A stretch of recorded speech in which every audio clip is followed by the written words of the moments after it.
Rádio Decidente. Olá, eu sou o Thiago Gomide e está começando mais um episódio do Rádio Decidente, o podcast da Coordenadoria de TV e Rádio do Superior Tribunal de Justiça, em parceria com a Secretaria de Gestão de Precedentes e de Ações Coletivas. No episódio de hoje, nós vamos falar sobre o tema 1137 dos recursos repetitivos, julgado pela segunda sessão do STJ. O precedente qualificado definiu critérios objetivos para a adoção de medidas executivas atípicas nas execuções civis, consolidando parâmetros que devem ser observados por juízes e tribunais de todo o país.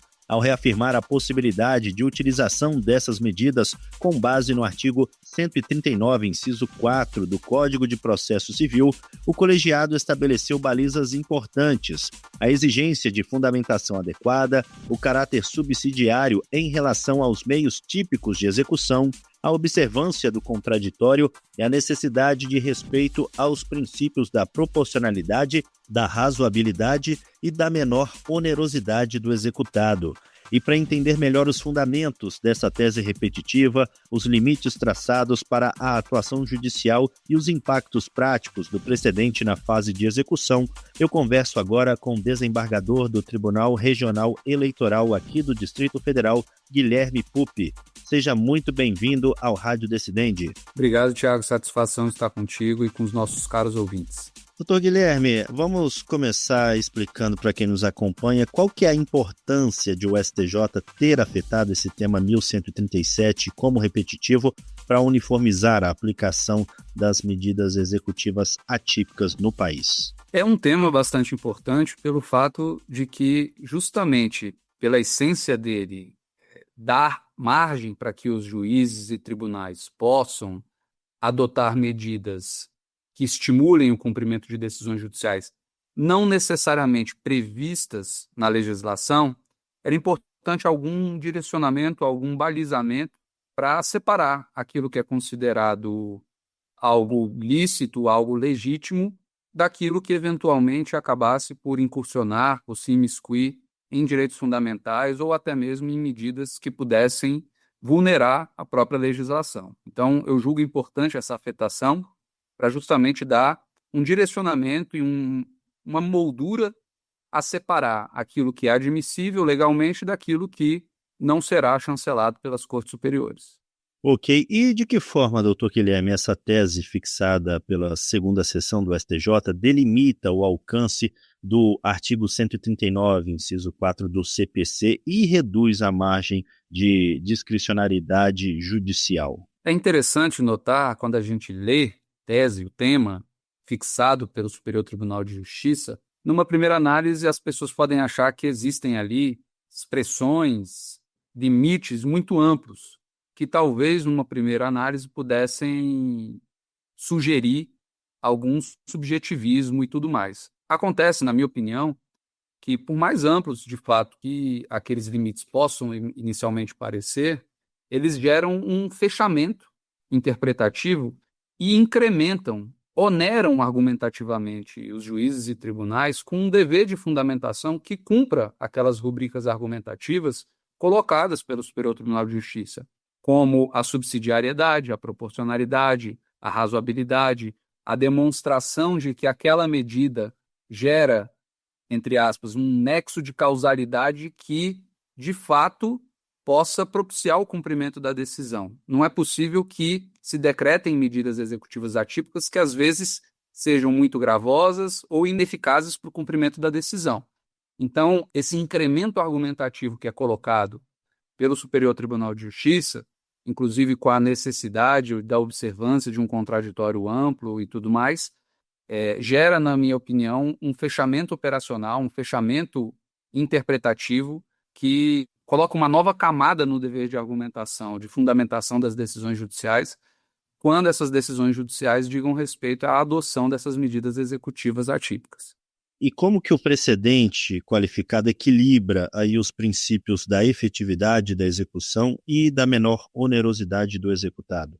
A forma como eu vejo é que quando se estabelece essa razoabilidade, essa proporcionalidade, que são princípios que já estão, inclusive, implícitos na própria Constituição Federal, que já se encontram também como diretrizes, quando o precedente estabelece esses requisitos como requisitos a serem necessariamente considerados pela decisão em sua fundamentação, eu imagino que é justamente o precedente visa justamente que essa lacuna seja preenchida na fundamentação, no sentido de se demonstrar que aquela medida executiva atípica busca, pelo menos, um equilíbrio ótimo entre a satisfação do crédito do exequente e, dentre as alternativas possíveis, aquela que causa menor onerosidade para o executado.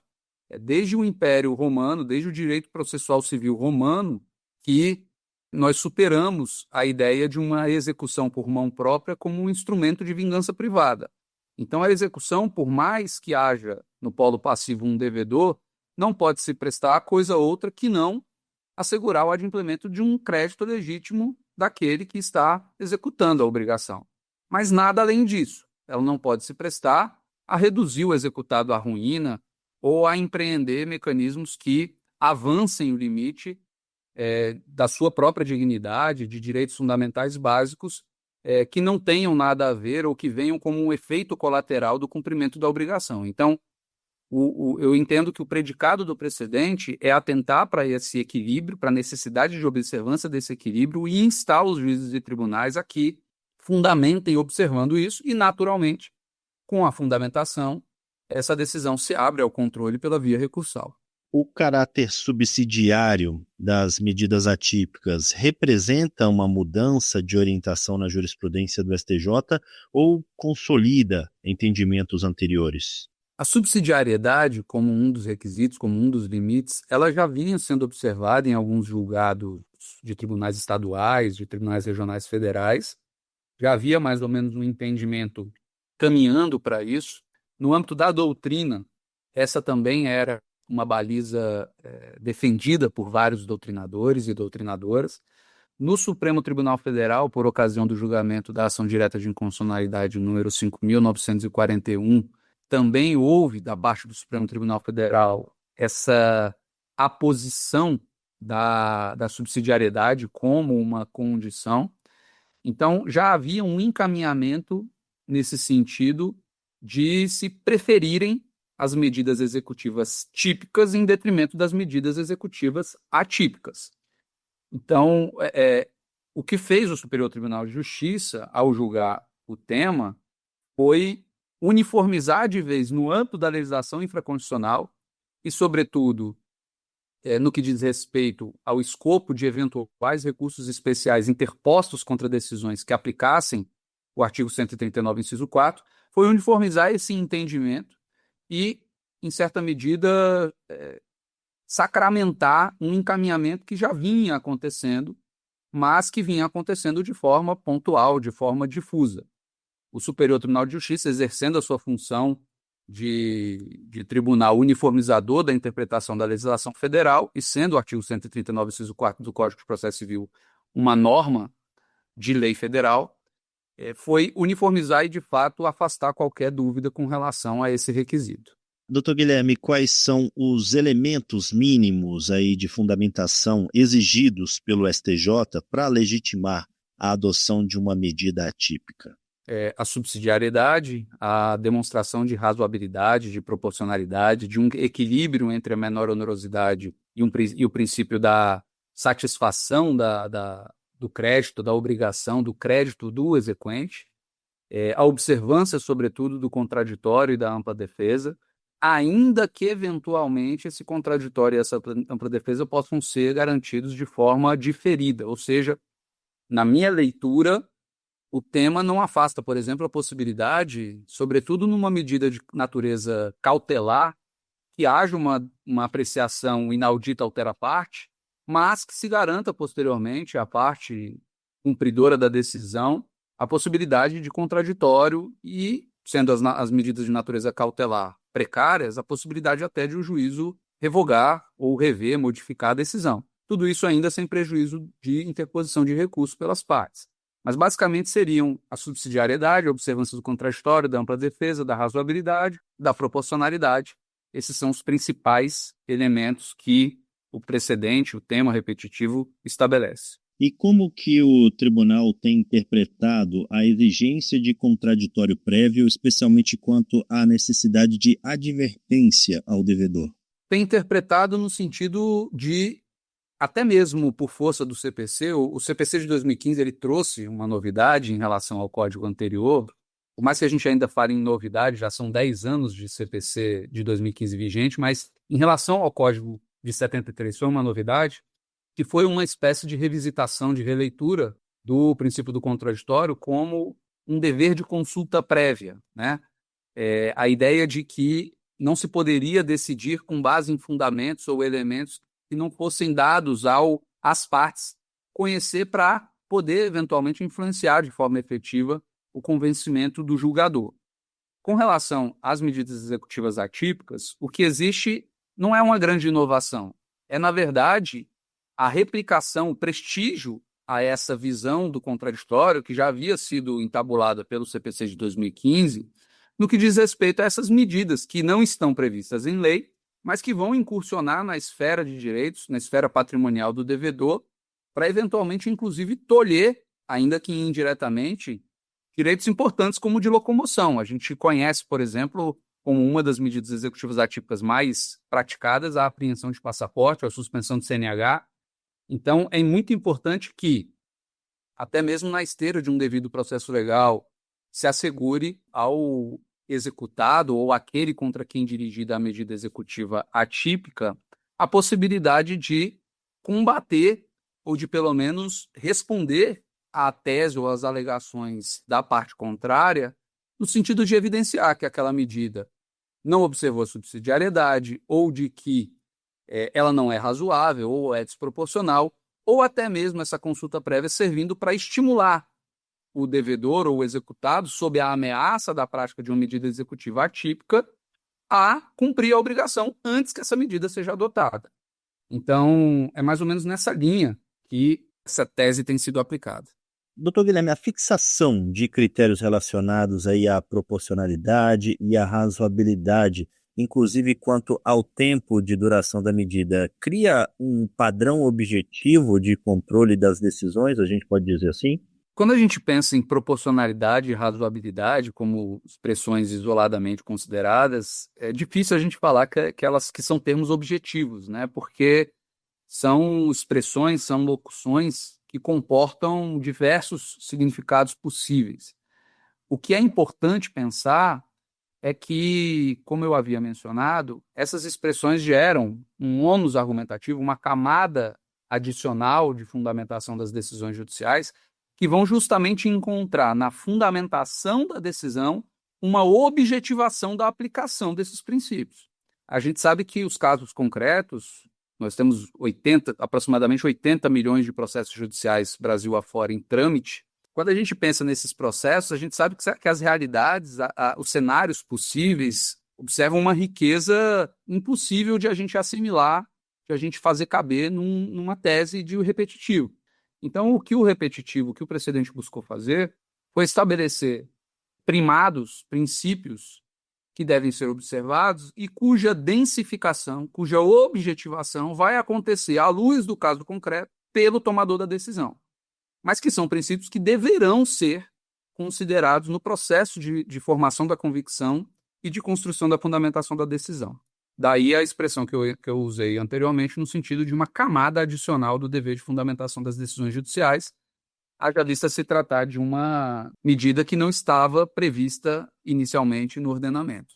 E em que medida, doutor Guilherme, o precedente dialoga aí com o reconhecimento de constitucionalidade do artigo 139, inciso 4, pelo STF, na ação direta de inconstitucionalidade 5.941? O diálogo é extremamente próximo. Se a gente compara o que julgado, o que decidido pelo Supremo Tribunal Federal na ADI 5.941 com o tema 1137 de recursos especiais repetitivos, a gente percebe que existe ali uma identidade muito forte entre os fundamentos adotados de lado a lado.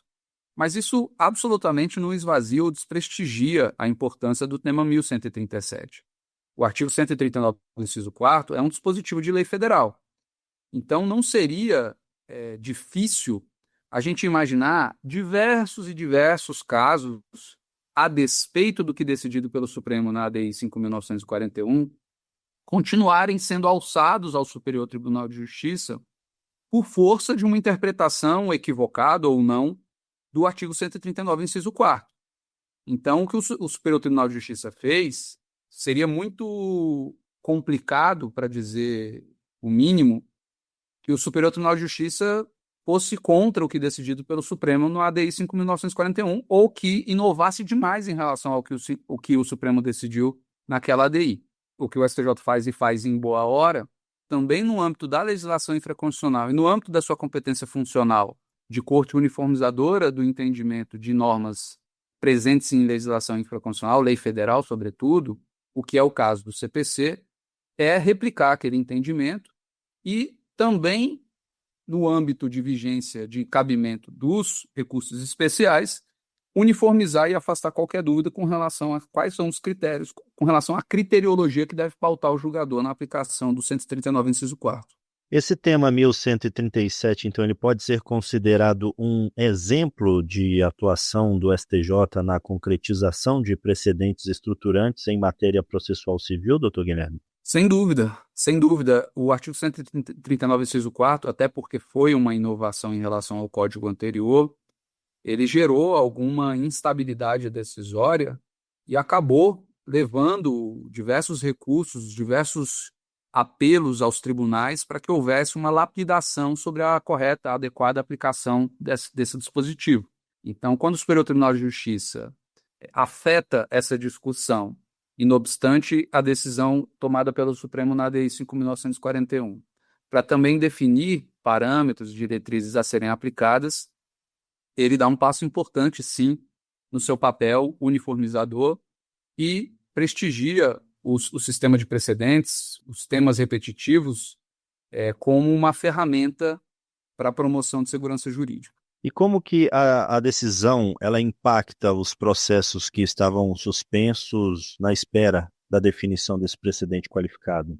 Bom, basicamente, aquelas decisões que eventualmente destoem dos parâmetros estabelecidos pelo STJ no tema 1137, elas deverão ser devolvidas, né, aos órgãos prolatores para que eventualmente ajustem a decisão, sobretudo aqueles casos que estejam ainda em segunda instância de jurisdição, para que eventualmente ajustem essa decisão aos parâmetros estabelecidos pelo STJ. Já aquelas decisões que, ainda que anteriores ao tema, já observassem esses elementos, esses quesitos, elas tendem a ser mantidas.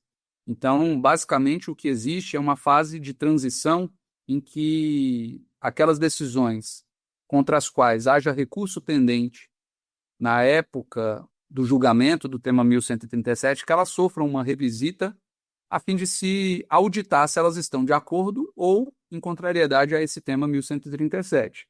E, com isso, se prestigiar, se chancelar aquela decisão do Superior Tribunal de Justiça. Em havendo dúvida se houve ou não o cumprimento daqueles elementos, daqueles limites, daqueles princípios, ou nos casos em que é evidente que houve essa violação, essa ofensa, fatalmente isso vai acabar no Superior Tribunal de Justiça em sede de recurso especial, e o que o STJ tem feito nesses casos é dado provimento aos recursos especiais para remeter os autos de volta para que haja um ajuste por parte das instâncias ordinárias ao que decidido nos seus temas repetitivos. E há algum risco de banalização das medidas atípicas mesmo depois da fixação dessa tese? Como é que esse precedente busca evitar um cenário como esse?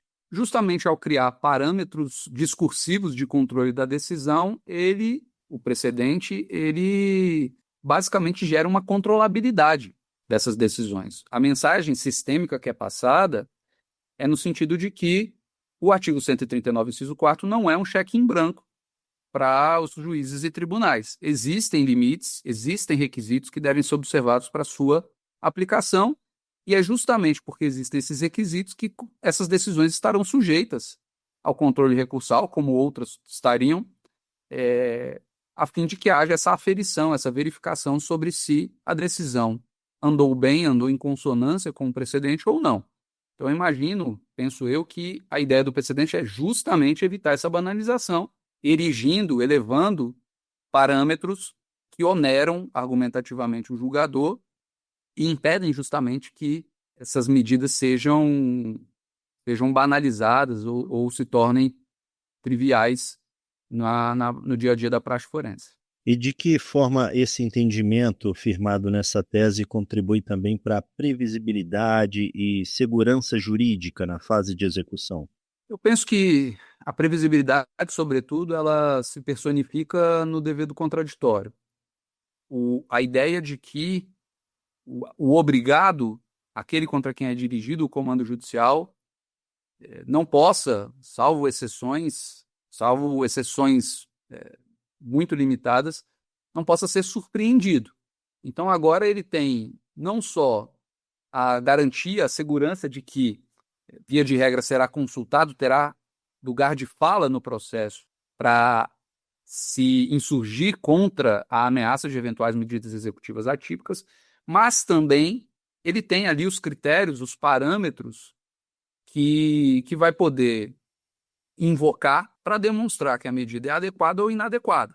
Então, essa uniformização dessas, para usar a expressão novamente, rubricas argumentativas colocadas no tema, elas, por mais amplas e abertas que possam parecer as expressões ali contidas, elas, em lugar de abrir possibilidades argumentativas para os juízes e tribunais, elas geram um fechamento hermenêutico para a aplicação adequada e lícita do artigo 139, inciso 4. Então, a meu ver, essas são questões que acabam fomentando a previsibilidade e a ideia de segurança jurídica. E como que os tribunais locais, então, devem aplicar essa tese repetitiva ao analisar os recursos que discutem a adoção de medidas como a apreensão de CNH ou passaporte?